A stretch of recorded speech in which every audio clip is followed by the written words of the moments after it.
തൃശൂർ ജില്ലയിൽ ഗുരുവായൂർ ക്ഷേത്രം. എന്താണ് ഇതിന്റെ ഐതിഹ്യം? പണ്ട് ബ്രഹ്മാവ് സൃഷ്ടികർമ്മത്തിൽ ഏർപ്പെട്ടുകൊണ്ടിരിക്കെ മഹാവിഷ്ണു അദ്ദേഹത്തിന്റെ മുന്നിൽ പ്രത്യക്ഷനായി. തനിക്കും തന്റെ സൃഷ്ടികൾക്കും കർമ്മബന്ധം കൂടാതെ മുക്തിപ്രഭാവത്തിനുള്ള അവസരമൊരുക്കണമെന്ന് ബ്രഹ്മാവ് അഭ്യർത്ഥിച്ചു. മഹാവിഷ്ണു തന്റെ തന്നെ ഒരഞ്ജന വിഗ്രഹം നിർമ്മിച്ച് ബ്രഹ്മാവിന് നൽകി. പിന്നീട് ബ്രഹ്മാവ് ഈ വിഗ്രഹം സുതപസ് എന്ന രാജാവിന് സമ്മാനിച്ചു.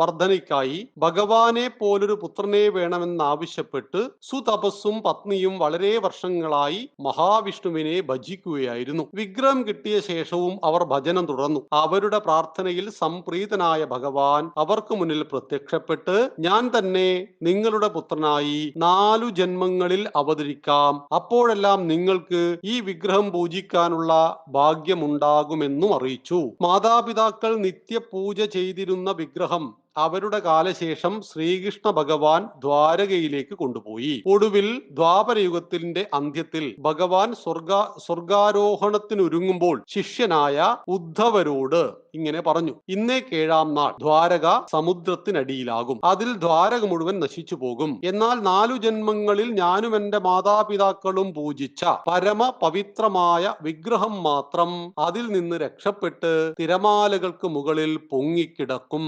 ആ വിഗ്രഹം താങ്കൾ ദേവഗുരുവായ ബൃഹസ്പതിയെ ഏൽപ്പിക്കുക.